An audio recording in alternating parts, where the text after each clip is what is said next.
Buenas tardes, queridos inversionistas y público presente. Les saluda Luz Pantoja Velázquez, asistente del área legal de Legal. El día de hoy, nuestros abogados pertenecientes a nuestro bufete expondrán el tema seguridad jurídica de los contratos de mutuo después de las elecciones. Antes de empezar esta exposición, es preciso mencionar que nuestra misión, la misión de la empresa, es ser líder en el rubro del derecho, ¿no? Y se caracteriza por satisfacer a nuestros clientes con la aplicación de un servicio personalizado y eficiente. Bien, ahora vamos a empezar con la exposición. En un primer momento va a exponer la doctora Diana Llanos, quien es abogada titulada por la Universidad Tecnológica del Perú, con estudios de la maestría en Derecho Civil en la Pontificia Universidad Católica del Perú, con especialidad en saneamiento físico, legal de bienes inmuebles, especialista en Derecho Notarial y Registral, inmobiliario y corporativo, y con especialidad en contratos financieros, ¿no? Ella va a abarcar el día de hoy el tema sobre el sistema contractual. Debo precisar que al finalizar la exposición, nuestros expositores tendrán la oportunidad de absolver las dudas que ustedes, señores inversionistas y público en general, tengan, ¿no? Por lo que los invito a colocar en el chat las preguntas o dudas que desean absolverse al finalizar la exposición. Muchas gracias. Bueno, voy a dar paso entonces a la doctora Diana Llanos para que pueda iniciar con su exposición. Como bien lo dijo hace un ratito Luz, mi nombre es Diana Llanos, soy abogada del Grupo Legal. En este caso me encargo de ver el tema de ejecución de contratos y bueno, voy a hablar en relación a todo lo que es nuestro sistema contractual. Como bien ustedes han podido observar dentro de nuestro mismo eslogan, queremos enfocarnos directamente a esta situación por la cual nosotros hemos estado viniendo o estamos atravesando, ¿no? Que es Castillo y Keiko. En este caso voy a hablar en relación al tema de los contratos. Primeramente voy a estructurar de la siguiente manera mi exposición. Primero voy a hablar en relación al tema del contrato, en relación a lo que dice nuestro Código Civil. Luego los contratos de mutuo con garantía, que es lo que a la fecha venimos trabajando aquí. El impacto de los contratos en un eventual gobierno de Pedro Castillo. Las recomendaciones y al finalizar unas pequeñas conclusiones, ¿no? Bueno, iniciando. ¿Qué es el contrato? El contrato se encuentra establecido en nuestro Código Civil en el artículo 1351, en el que especialmente nos dice que el contrato es un acuerdo de dos o más partes para poder crear, regular, modificar, extinguir una relación jurídica patrimonial, el cual tiene un fin, en este caso, netamente pactado entre ambas partes y con el consentimiento de ambas partes, el cual también está estipulado dentro de nuestra Constitución Política del Perú. Bien, ahora, los contratos de mutuo con garantía. En nuestros contratos de mutuo con garantía, si bien es cierto, manejamos diferentes cláusulas, como ustedes han podido observar, que son nuestros inversionistas, los cuales son en relación al tema de las penalidades y las garantías. ¿Por qué quiero tocar en relación al tema de las penalidades y las garantías? ¿No les ha pasado que de repente cuando ustedes han querido ejecutar o han estado en ese dilema de enviar las cartas de resolución de contrato, de repente la otra parte les ha respondido vía telefónica, el abogado les ha dicho de que de repente estos son unos contratos que contravienen cualquier norma legal, contravienen la Constitución, es un abuso de derecho? En este caso no correspondería ser así, porque si bien es cierto, como lo he hablado en un momento, las penalidades están establecidas según ambas partes lo hayan coordinado. En este caso, ¿qué es lo que reemplazaría las penalidades? Las penalidades en este caso reemplazaría esa indemnización o ese resarcimiento que va a pagar en este caso el empresario al inversionista. Pero ¿por qué nosotros colocamos las penalidades? Nosotros colocamos las penalidades porque en este caso el Poder Judicial o un centro de arbitraje o a la fecha no se encuentra regulado un cuadro en el que establezca cuánto va a ser un monto resarcitorio por un daño causado, ¿no? En este caso, de repente sería el tiempo dejado por percibir, los días o los meses dejados por percibir. Entonces, de esta manera nosotros cuadramos las penalidades al monto en que pacten ambas partes, que puede ser de repente en un tiempo de 80 soles, por día, o podríamos decir por 100 soles por día, pero ¿qué reemplaza esas penalidades? Ese resarcimiento. Ahora, en relación al tema de las garantías, Si bien es cierto, podemos tocar diferentes tipos de garantías, pero con las garantías de las cuales nosotros trabajamos dentro de nuestros mismos contratos, directamente trabajamos en mérito a las garantías hipotecarias, ¿no es cierto? Que a través de un inmueble que se encuentre debidamente registrado y hay diferentes tipos de garantías, que los cuales van a ser desarrollados, según tengo entendido, por otra colega mía. Bien, ahora,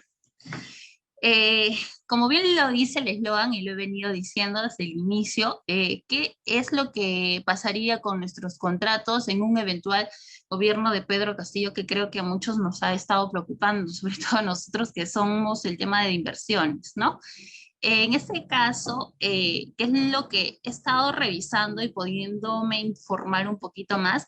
Es de que, si bien es cierto, actualmente el sistema de inversiones y el sistema financiero viene siendo atacado indirectamente. ¿Por qué?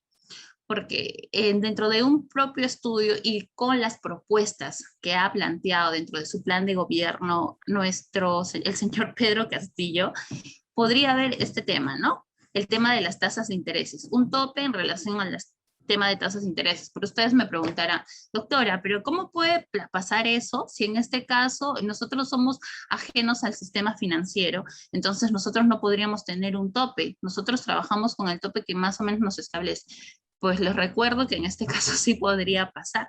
Pues en un eventual gobierno de Velasco, como ustedes de repente lo recordarán, ha habido ese tope de tasa de interés. Entonces, si ustedes revisan un poquito más el plan de gobierno de Pedro Castillo, pueden visualizar efectivamente que hay una propuesta que más o menos se asemeja a la que planteaba Velasco en aquel entonces, ¿no?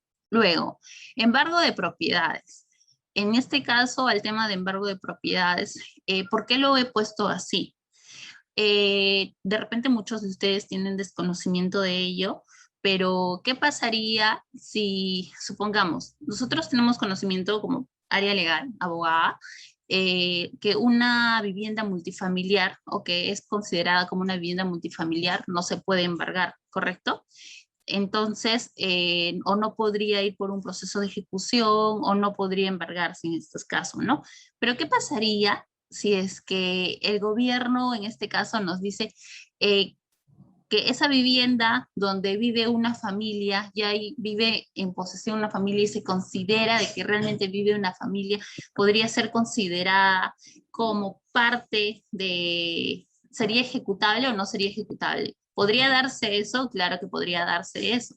Entonces, lo cual es algo que en definitiva nos aterraría a todos, porque si ya hemos firmado, tenemos un contrato que va a ser ejecutado por garantía hipotecaria, y no tenemos esa seguridad jurídica, ¿qué es lo que podría pasar? ¿No? Creo que sería un interrogante bastante grande. Y entonces considero particularmente que una salida a todo ello podría ser un nuevo contrato de fideicomiso. ¿Qué es el contrato de fideicomiso?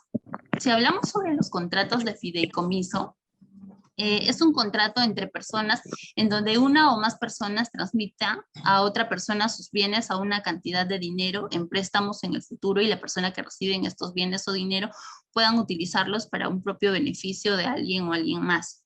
De repente ustedes no me pueden entender exactamente qué es un fideicomiso, ¿no? En este caso no aplicaríamos lo que vendría a ser una garantía hipotecaria, pero sí aplicaríamos el préstamo de mutuo, pero a través de un fideicomiso. ¿Cómo funciona esta figura? Esta figura funciona de la siguiente manera. Si en este caso, no sé si por ahí de repente hay alguien que recuerde que son considerados como bienes propios y también pueden ser considerados como bienes de parte de la sociedad conyugal, ¿no es cierto? Pero esa sociedad conyugal formaría otra persona adicional. Entonces, en este caso, formaríamos tres personas, que ¿cuáles seríamos? Seríamos los siguientes. Seríamos el empresario, el inversionista y la empresa fiduciaria, ¿ya? ¿Qué es lo que hace esta empresa fiduciaria? La empresa fiduciaria lo que hace es tener la posesión o el respaldo de esta propiedad, ¿no? Que estaría sobre esta empresa. ¿A través de qué? De este contrato de fideicomiso. Pero ustedes me dirán, ¿pero qué garantía yo voy a tener?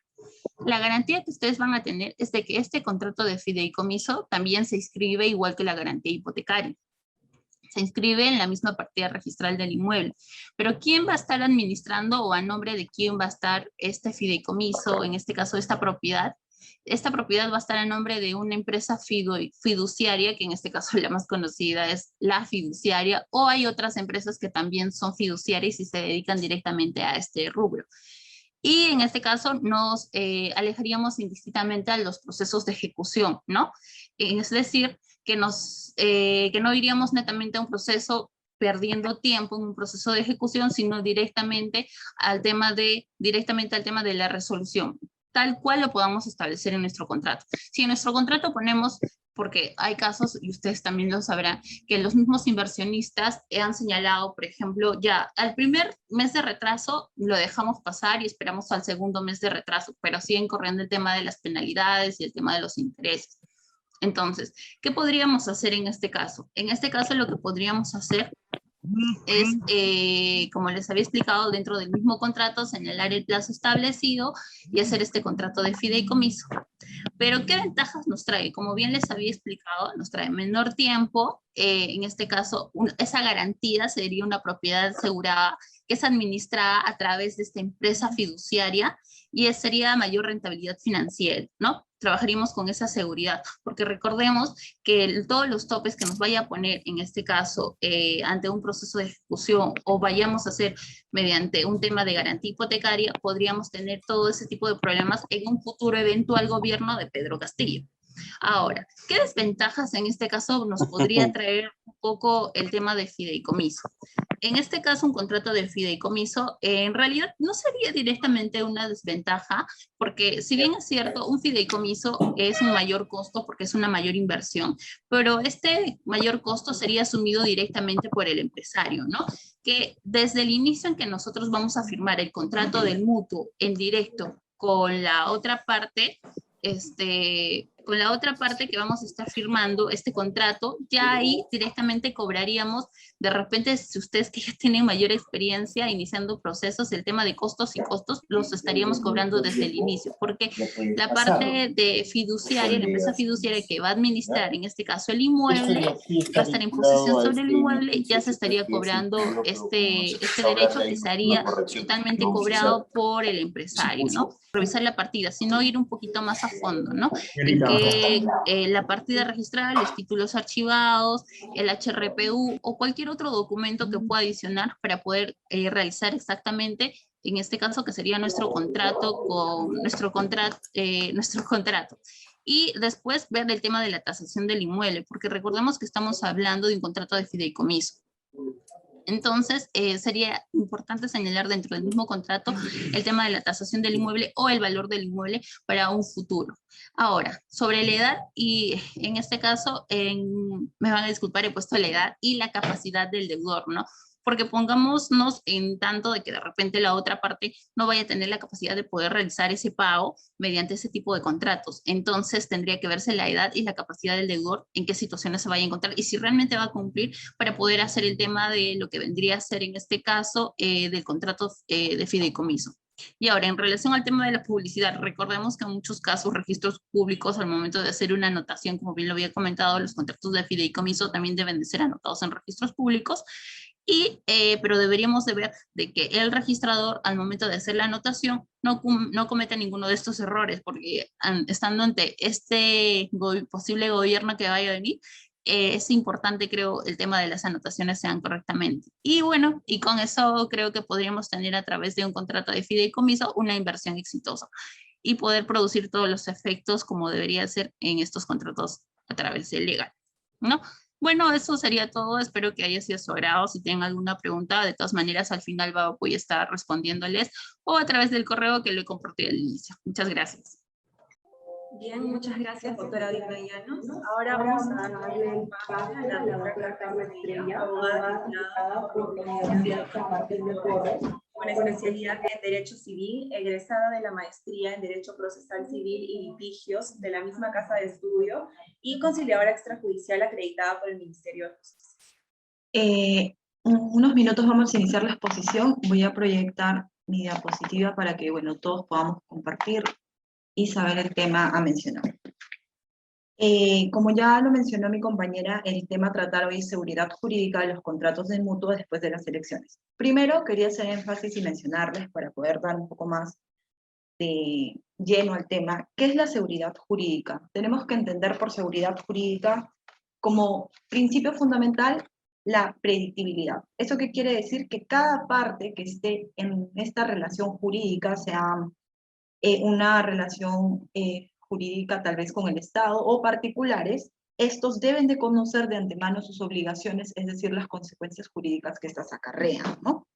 Y sumado a ello, ¿por qué mencionamos la seguridad jurídica de los contratos de mutuo después de las elecciones? Como lo ha mencionado mi compañera, pues posteriormente, en caso salga como presidente el señor Pedro Castillo, o en todo caso la señora Keiko, hemos ya dado a ustedes un abanico de oportunidades, un abanico en los cuales ustedes pueden tomar no solamente el contrato de mutuo como una inversión, sino también un fideicomiso. Sin embargo, pues también tenemos inversionistas que a la fecha tienen contratos de mutuo con nosotros. Entonces, nosotros vamos a explicarles nuestro contrato de mutuo, qué instituciones jurídicas tiene que les asegura más adelante, ingrese quien ingrese como presidente, una exitoso recuperación de su capital, intereses, penalidades, o en el caso, pues, que vayamos a un proceso ejecutivo, su remate o adjudicación. Dicho esto, vamos a iniciar explicando, pues, una de las instituciones que ya está inmersas en nuestro contrato, que es el derecho de propiedad, ¿no? El derecho de propiedad, pues, se encuentra regulado en el artículo 923 del Código Civil, el cual señala que la propiedad es el poder jurídico que permite usar, disfrutar, disponer y reivindicar un bien. Pero hay que mencionar que obviamente pues este uso, este disfrute, el disponer y reivindicar un bien, obviamente tiene ciertos parámetros. Es decir, que esto siempre debe de ejercerse con armonía, con el interés social y dentro de los límites de la ley. Es por ello que muchas municipalidades, valga mencionar la de San Isidro, la de La Molina, etcétera, tiene algunos niveles de sonidos prohibidos durante ciertas horas. Incluso también pues tenemos estas restricciones de sonificación para actividades económicas. Existen algunas actividades que no se pueden realizar dentro de algunas residenciales, ¿no? Al igual que también tenemos algunas restricciones pues también en algunos condominios de playa. También es preciso mencionar que el derecho de propiedad es considerado absoluto, exclusivo y perpetuo. Es esta la consideración según la doctrina tradicional. ¿Por qué? Porque el derecho absoluto pues confiere al titular todas las facultades que son de usar, disfrutar, disponer y reivindicar, ¿no? El exclusivo es que el derecho de propiedad no deja espacio o lugar para que otro titular lo tenga, ¿no? Es decir, no es incompatible con otro. Ahora, ¿por qué yo considero que no es perpetuo?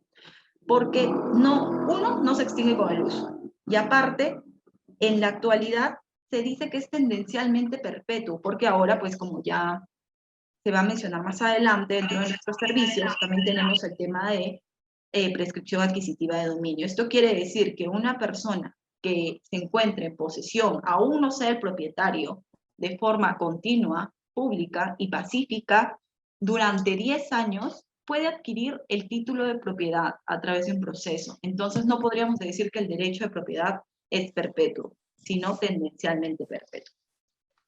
Ahora, es preciso también mencionar acerca de la modalidad de extinción de la propiedad. Entonces, ¿cómo se extingue la propiedad? Pues tenemos a través de la destrucción o consumo del bien. Un ejemplo muy práctico podría ser si una persona compra una torta y después de celebrado el cumpleaños, esa torta es consumida por todos, obviamente ya no existe el bien, por lo tanto, se destruyó o se puede decir que fue consumido el bien.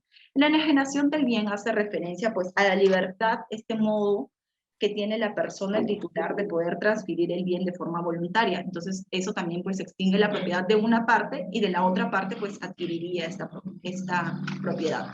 También otra forma de extinción de la propiedad es la expropiación del bien. La expropiación del bien consiste en la privación forzosa de la propiedad, pero a cambio se recibe una indemnización, ¿no? Pero esto se da a través de una facultad exclusiva que tiene el Estado. No puede ser una persona privada expropiarte de tu propiedad. Eso no existe. Ahora, se basa en sí en la ampliación de la superioridad de los bienes colectivos sobre los privados. Eso es la facultad pues, que tiene el Estado, ¿no? De expropiar. Tenemos el caso pues que pasó en el Jockey, ¿no? En el Jockey pues ustedes tendrán entendido que el Jockey tenía mucha más dimensión y fue expropiado, obviamente recibió a cambio una indemnización, y ahora pues lo conocemos tal cual, pero el jockey abarcaba mucha más propiedad. Y respecto al abandono, consiste en la dejación voluntaria de un bien, que es diferente que la pérdida, ¿no? Porque la pérdida es cuando se extravía el bien, en cambio en este caso es de forma voluntaria y unilateral. Ahora vamos a pasar a ver el derecho de copropiedad.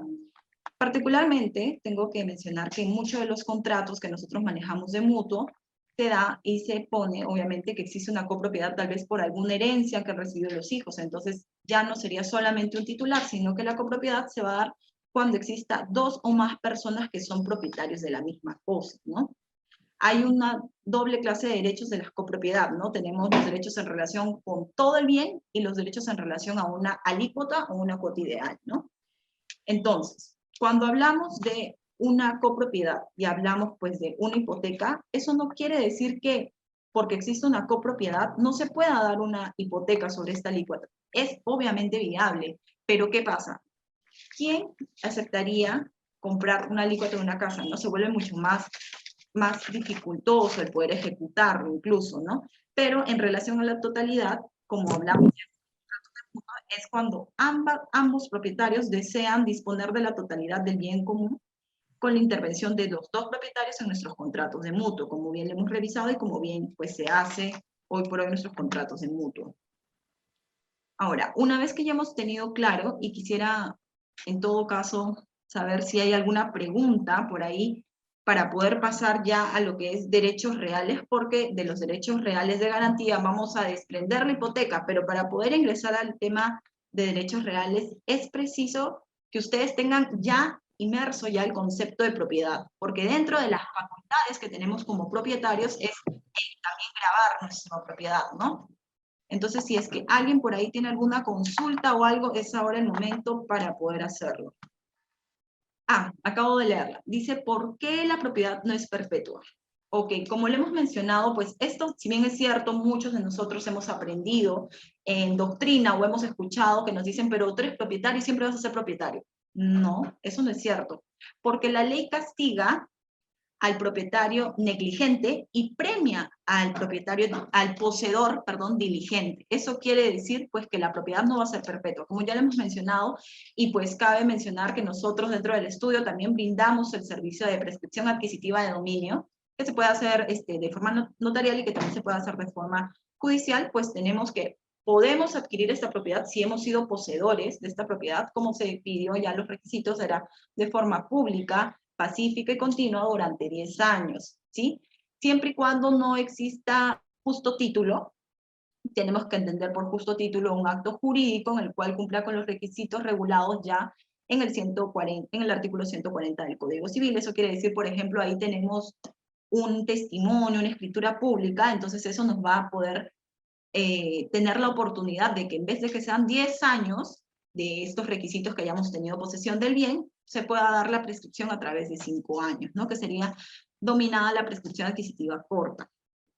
Entonces, teniendo en cuenta, ok, muchas gracias. Teniendo en cuenta ya, y habiendo ya absuelto esta duda, vamos a pasar al derecho real, ¿no? Y para ello vamos a tocar la garantía. ¿Qué es la garantía? Es una obligación accesoria y coordinada con la obligación principal. Está sujeto en favor de un beneficiario, ¿no? Que se adiciona el derecho de crédito que quiere asegurar. Ahora, entonces entendemos que la garantía siempre va a ser condicionada y accesoria, porque va a tener y va a beneficiar a una obligación principal. Es por eso que su existencia va a depender de ella, ¿no? Ahora, tenemos dos clases de garantías, las garantías reales y las garantías personales. Las garantías reales, pues ahora vamos a profundizar un poco más, que tenemos la hipoteca, la anticresis, entre otros. Mientras que en las garantías personales, pues tenemos también al aval, al fiador. Continuamos. Dentro de la hipoteca, tal cual como ya lo tenemos en nuestros contratos de mutuo, y para que, bueno, de alguna forma todos nuestros inversionistas tengan la tranquilidad de que pase lo que pase, sus créditos, perdón, sus inversiones se encuentran respaldadas por un bien inmueble.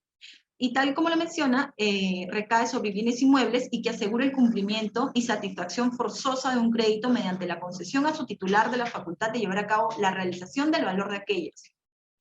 Ahora, es preciso mencionar, sobre bienes inmuebles, nosotros sabemos que existen muchos bienes inmuebles incluso el Código Civil, pues regula varios de estos. Pero tenemos dentro de esos el predio, los inmuebles hídricos, recursos minerales y reestructuras junto sobre el agua, ¿no? Ahora vamos a mencionar, ¿es todo sobre los bienes inmuebles o solamente son sobre algunos bienes inmuebles? Porque tenemos que tenerlo en claro al momento de que vamos a aceptar algún contrato de mutuo, se nos acerca algún empresario en este caso con algún inmueble, ¿no? Entonces no es sobre todos los bienes inmuebles, sino son sobre predios específicamente, concesiones para explotar recursos públicos y derechos mineros, ¿no? Es sobre esos bienes inmuebles. Ahora, ustedes dicen, pero la hipoteca no limita que el empresario pueda de alguna forma disponer de su propiedad. Ok, entonces entremos a ver detalladamente el contrato de mutuo.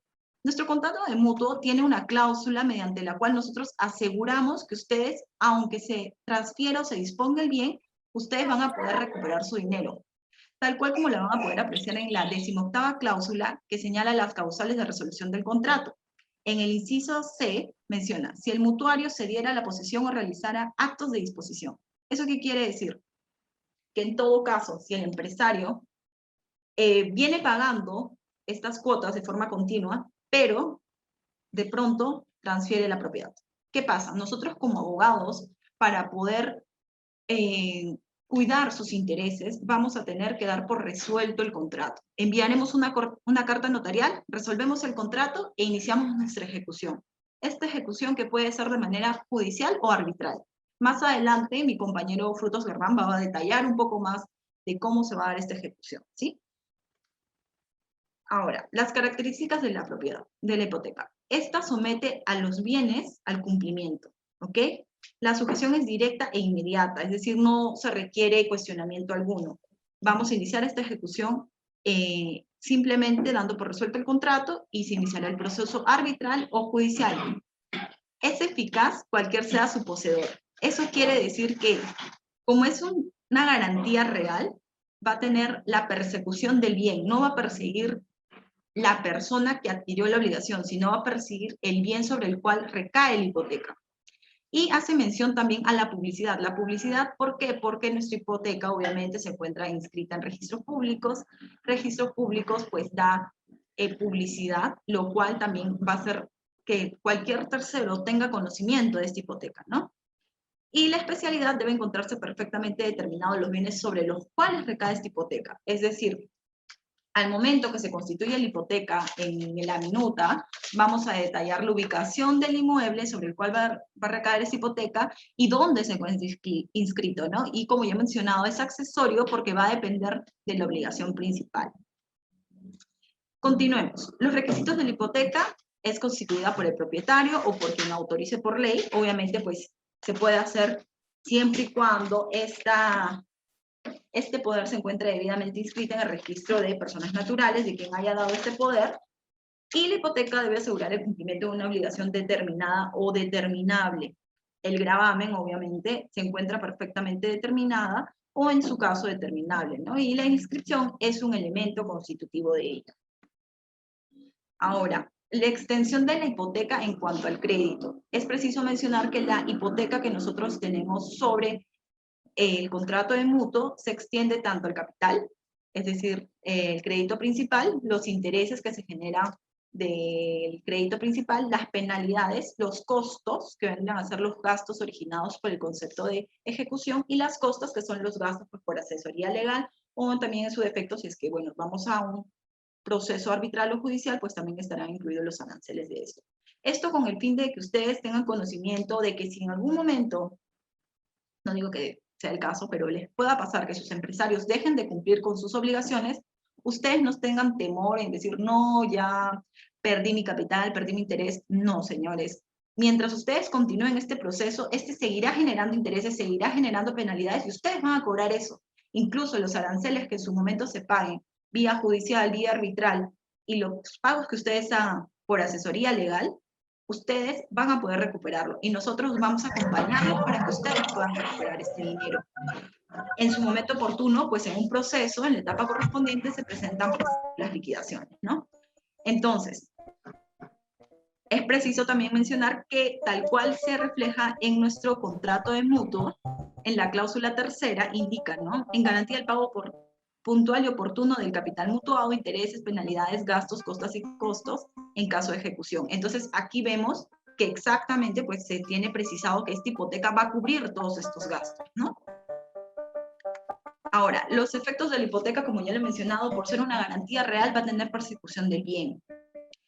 Y también los efectos de la hipoteca es el derecho de venta judicial del bien o de venta de forma arbitral. Este punto va a ser desarrollado de forma detallada por mi compañero Frutos Garbán. Ahora, ¿qué necesitamos, obviamente, pues para poder habilitar la venta judicial o arbitral, como ya le he mencionado? Pues necesitamos esta cláusula, la cual contiene nuestro contrato de mutuo, que es en una posible litis o en un posible conflicto, pues tenemos habilitado la cláusula arbitral y la cláusula judicial. Ahora, ¿cuándo se extingue la hipoteca? Porque obviamente la hipoteca pues también va a tener un fin, ¿no? La hipoteca no es eterna. Se extingue cuando se da la extinción de la obligación. Esta obligación puede ser, tenemos ya los presupuestos de extinción de la obligación, que podrían ser por condonación, consolidación, por cumplimiento, etc. Cuando se da la anulación, rescisión o resolución de dicha obligación, cuando hay una renuncia escrita del acreedor, ustedes inversionistas deciden condonar o simplemente ya hay una conciliación de por medio y pues renuncian a la hipoteca, la destrucción total del bien, cuando ya se termina de destruir por X motivo el bien, y la consolidación, ¿no? Entiéndase por consolidación, que es el acto cuando concurren en el mismo acto la misma persona en calidad de acreedor y deudor. Un ejemplo podría ser si un padre le presta dinero a su hijo y después el padre fallece, pues obviamente el hijo se vuelve acreedor y deudor. Entonces en ese momento se da la consolidación de esa obligación y por tanto se da la extinción de la hipoteca. Ahora, la pregunta es, ¿la hipoteca caduca o no caduca? Que es completamente diferente. Pues la extinción de la hipoteca sí caduca. Esto se debe al transcurso del tiempo, caduca a los 10 años. Ahora, la caducidad, existen dos supuestos para aplicar el cómputo. En este caso, si se trata de gravámenes que garantizan créditos, en particular nuestro caso, se va a contabilizar los 10 años a partir del vencimiento del plazo del crédito. Es decir, se va a contabilizar desde que el contrato vence, ¿no?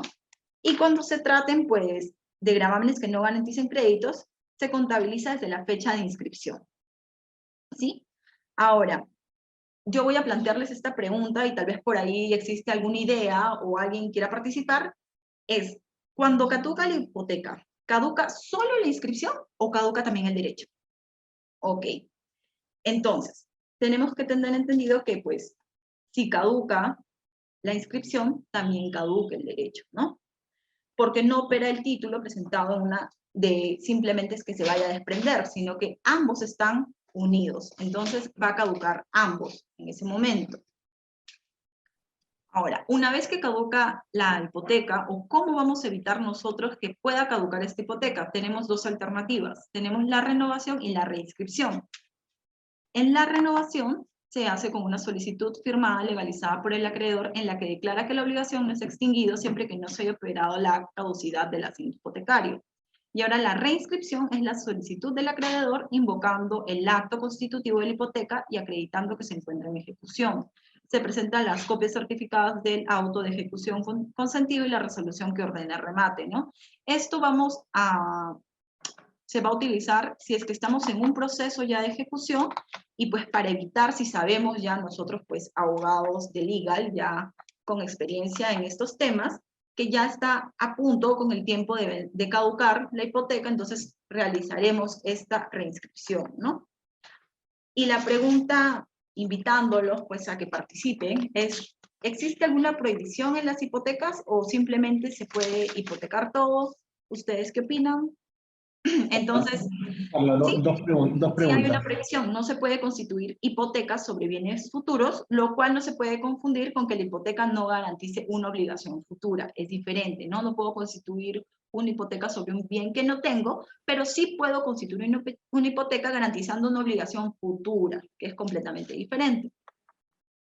Ahora, ¿cuáles son los efectos de esta hipoteca frente a terceros?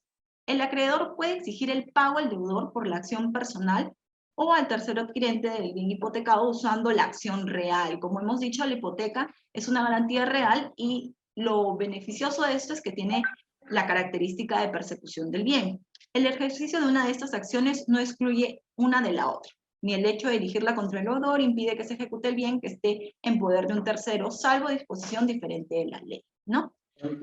Bueno, yo los dejo, acabo de terminar de explicarles un poco de lo que es la propiedad, la hipoteca, mi compañera ya les puedo dar mayores rasgos del contrato de mutuo, también les hemos explicado cuál es otra opción que podemos tener también si es que llega a ingresar el señor Castillo, tenemos el contrato de fideicomiso, y a continuación, pues mi compañero les detallará y profundizaremos en los procesos de ejecución judicial y arbitral. Muchas gracias. Bien, muchas gracias, doctora Carla Estrella. Ahora le vamos a dar el pase al consultor legal Frutos Garbán. Él es consultor legal, como ya lo mencioné, por la Universidad Privada UPC.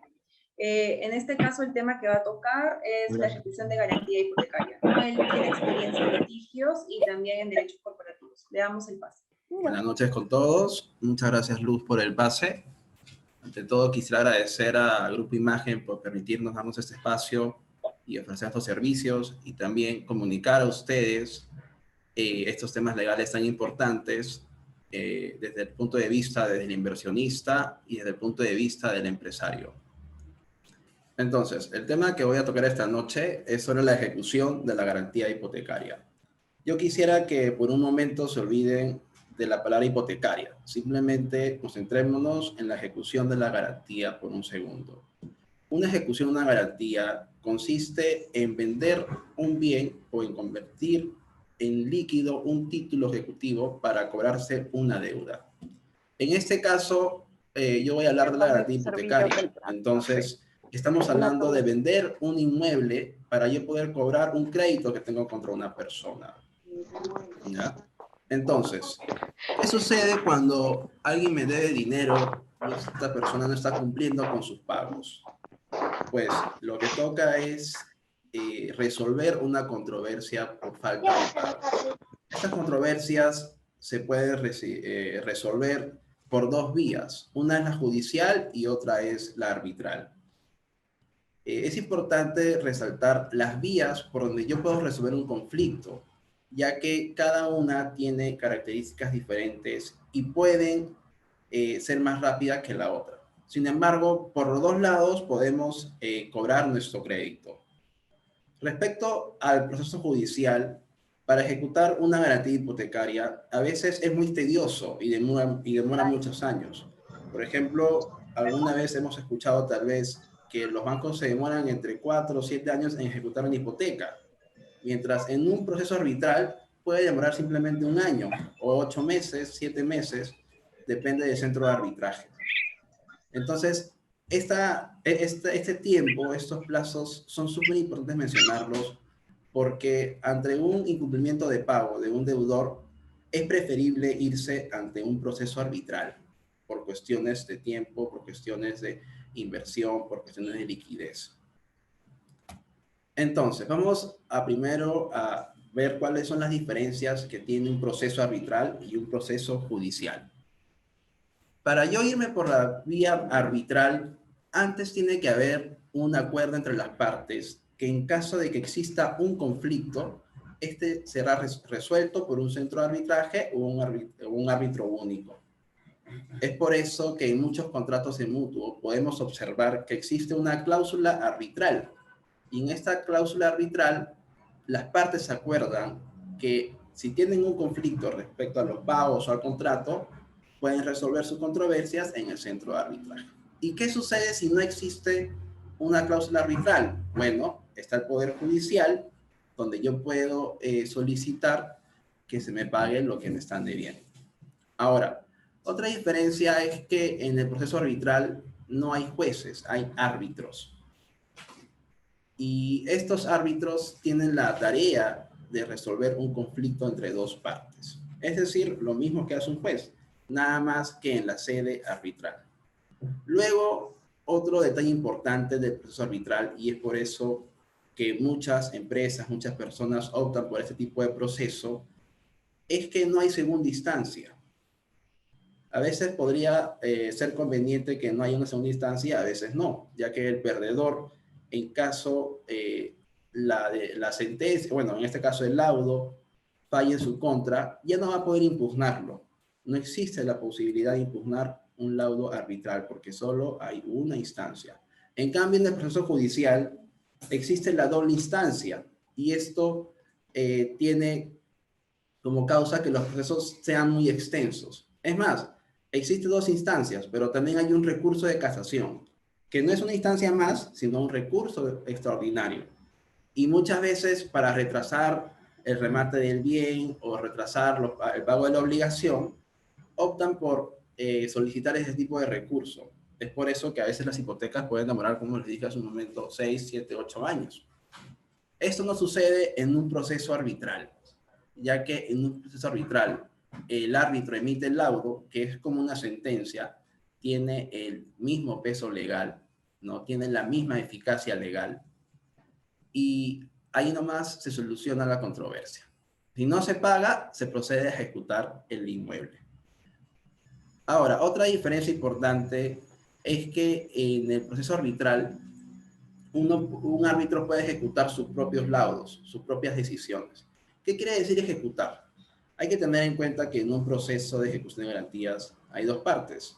El primero es donde reconocen que te están debiendo dinero, reconocen una obligación y se emite una sentencia o un laudo donde te dicen que te deben, por ejemplo, 100.000 soles. Y la segunda parte es la ejecución, donde se procede a rematar el bien en caso de que no se cumpla con el pago. Entonces, el árbitro puede ejecutar sus propios laudos. Y esto es importante, ya que en los contratos de mutuo se tiene que facultar al centro de arbitraje o al árbitro que se seleccionó para que pueda ejecutar sus propias decisiones. Ahora, el juez evidentemente también puede ejecutar sus sentencias, ¿no? Pero más o menos es una diferencia importante, ya que a veces sucede que los contratos no facultan a un árbitro para que ejecute sus decisiones. Entonces, yo resuelvo mi controversia en la vía arbitral y tengo que ir al Poder Judicial a que se ejecute el laudo. Sin embargo, por eso hay que tener mucho cuidado cuando se redacte la cláusula arbitral, ya que se debe especificar expresamente que el árbitro tiene la facultad de ejecutar su propio laudo.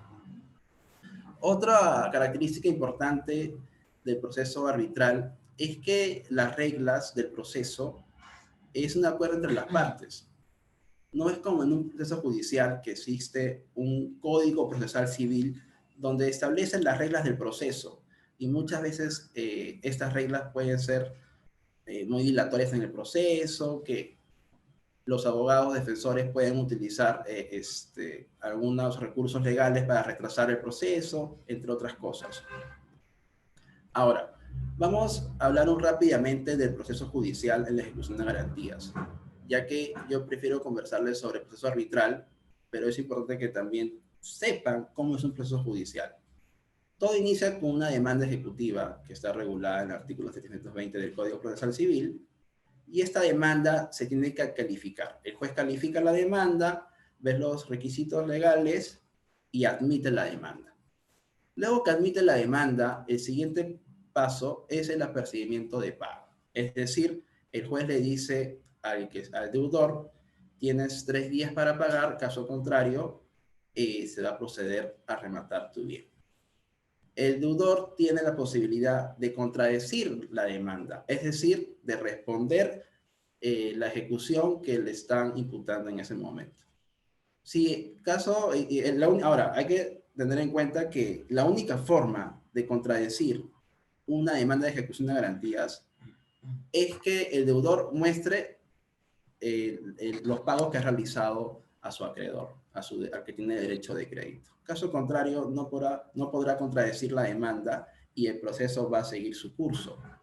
Entonces, luego de que el deudor no paga, se tiene que consentir esta sentencia y el juez tiene que ordenar que el bien vaya a remate. Actualmente, en el proceso judicial existe un sistema electrónico de remate de inmuebles que se llama Remajo.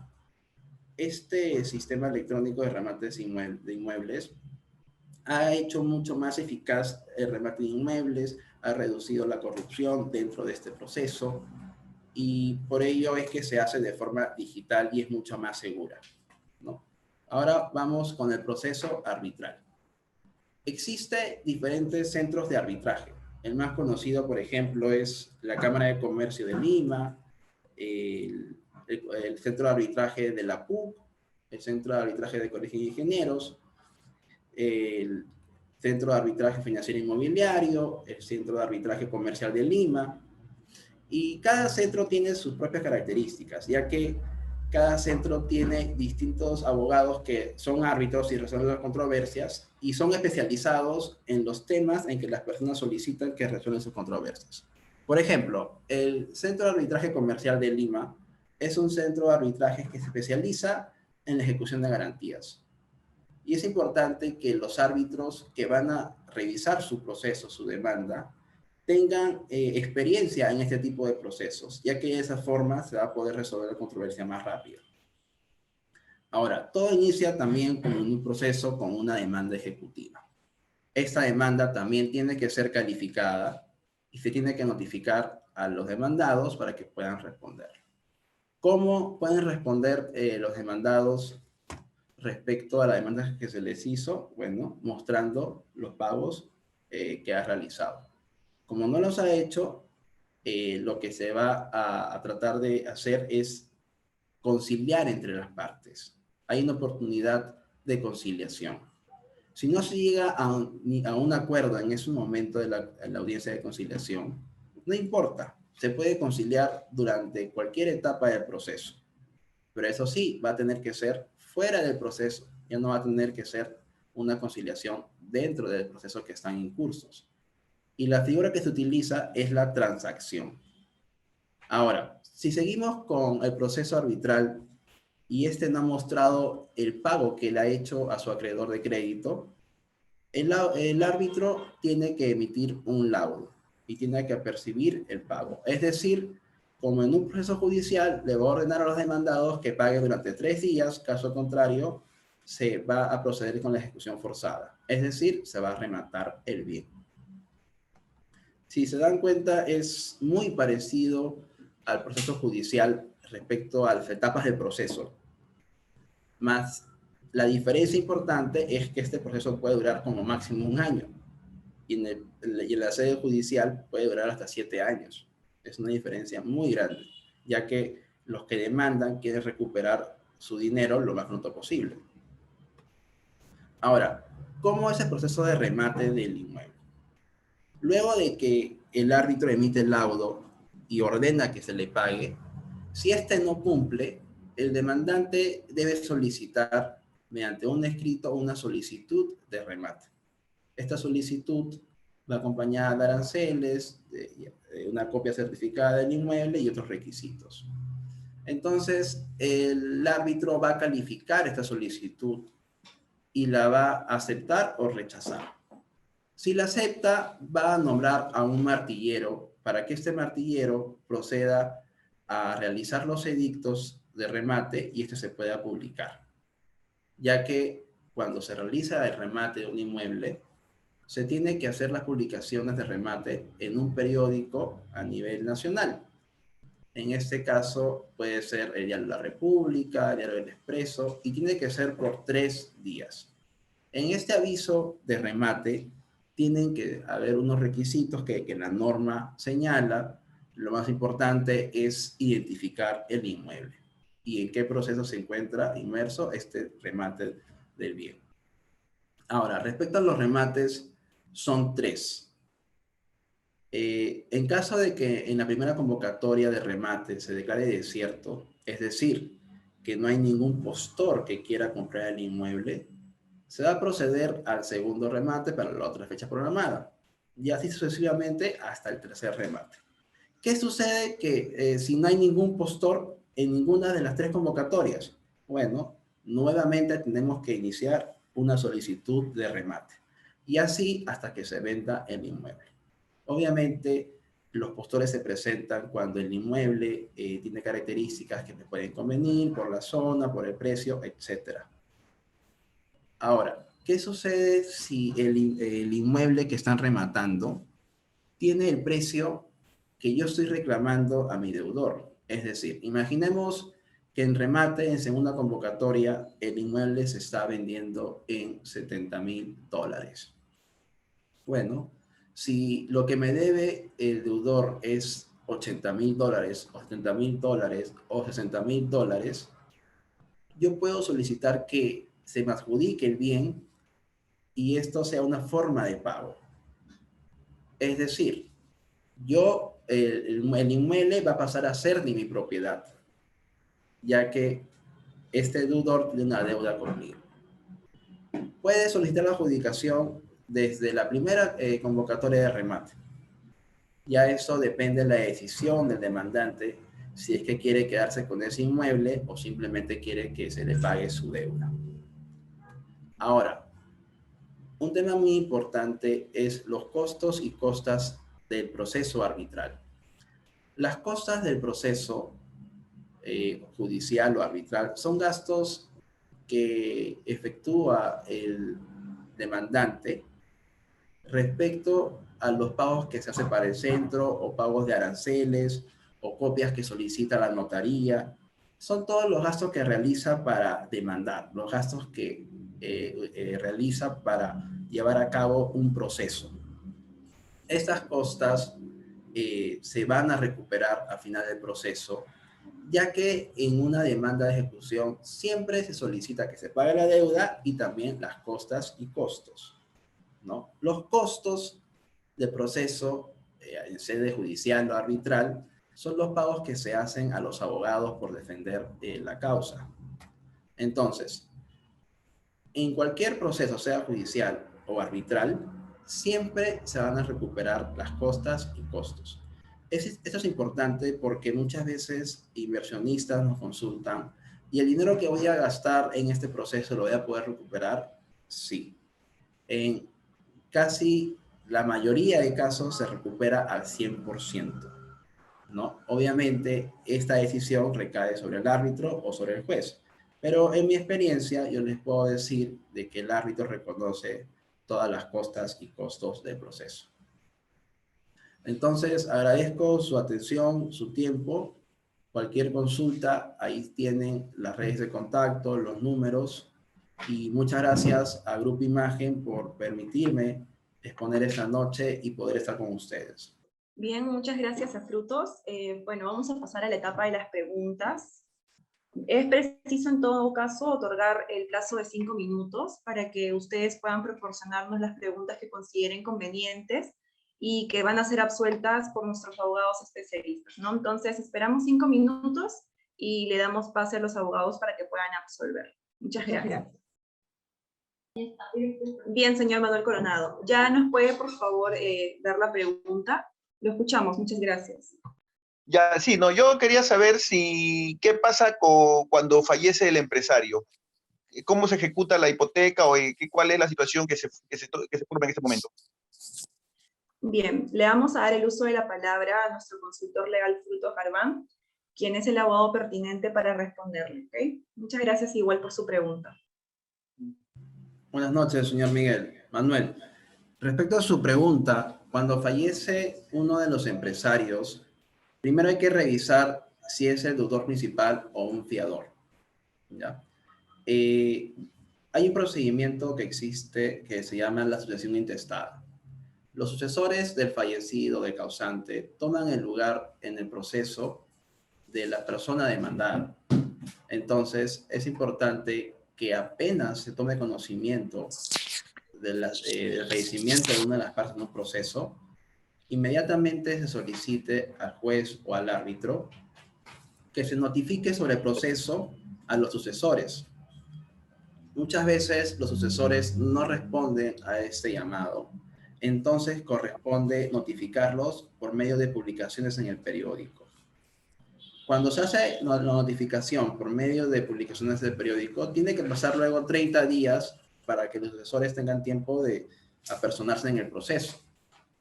Si no se apersona ningún sucesor, se procede a nombrar a un curador, y este curador toma el lugar del demandado o demandante. Y de esta forma el proceso puede seguir su curso. Bien, muchas gracias, Frutos. Vamos a pasar entonces a responder las preguntas que se han señalado en el chat. Oscar Bendezú hace la siguiente pregunta, ¿no? ¿Cómo sería menos riesgoso el fideicomiso para efectos de ejecución de garantía? En este caso vamos a darle el pase a la doctora Diana Llanos, quien va a ser la encargada de absolver esta pregunta. Hola Oscar, ¿qué tal? Buenas noches. He visto que hay muchas preguntas en razón al tema del fideicomiso. Creo que ha llamado mucho la atención en parte de ustedes, agradezco mucho eso.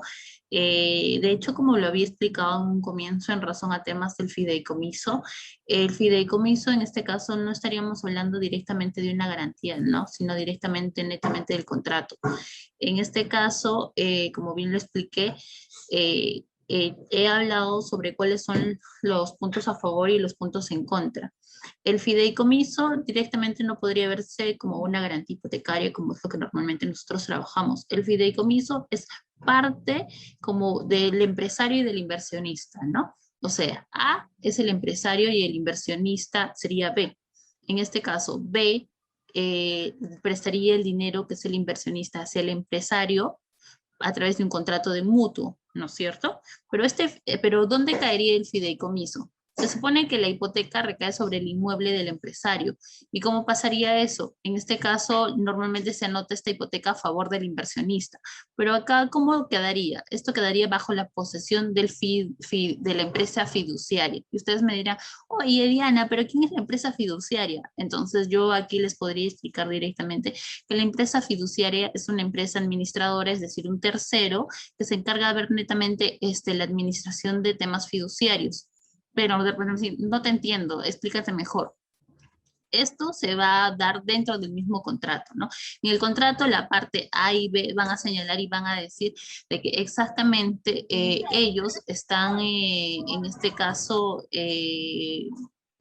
la A y B van a decir en este caso quién va a ser la empresa fiduciaria, porque en este caso hay muchas empresas que se dedican a este tipo de temas, no solamente la empresa mayor conocida que se llama la fiduciaria.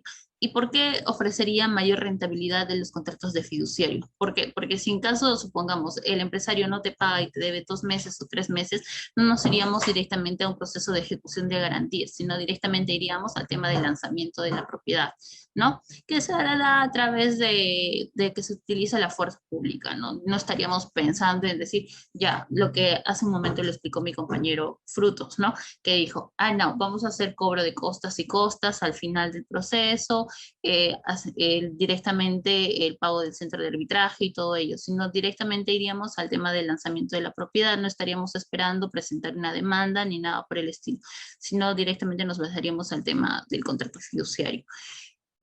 Por otra parte, más creo que he visto otra pregunta, Luz, no sé si me puedes ayudar.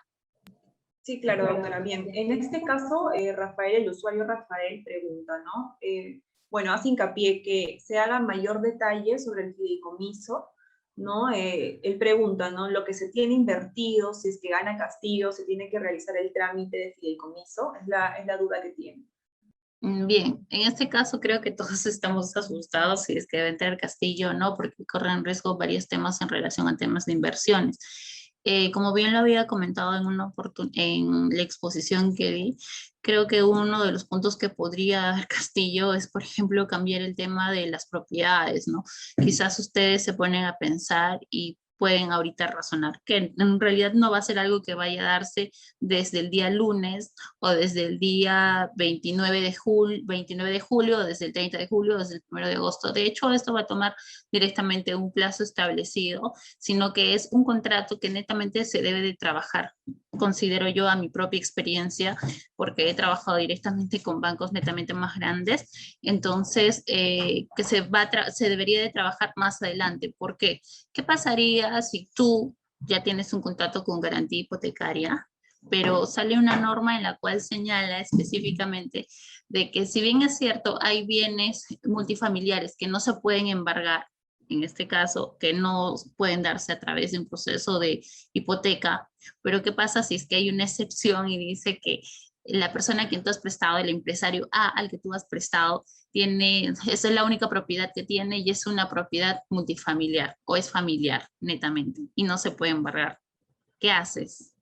No harías nada, ¿no es cierto? Te quedarías como que en stand-by. Entonces, creo que algo a lo cual nosotros podríamos adaptar quizás en un futuro, ya no directamente trabajar con contratos con garantía hipotecaria, sino sería contratos de mutuo, pero a través de este contrato de fideicomiso, ¿no? Que directamente no estaría administrado ni por el empresario ni por el inversionista, sino por esta empresa fiduciaria. Quedaría solamente a la administración de la empresa fiduciaria.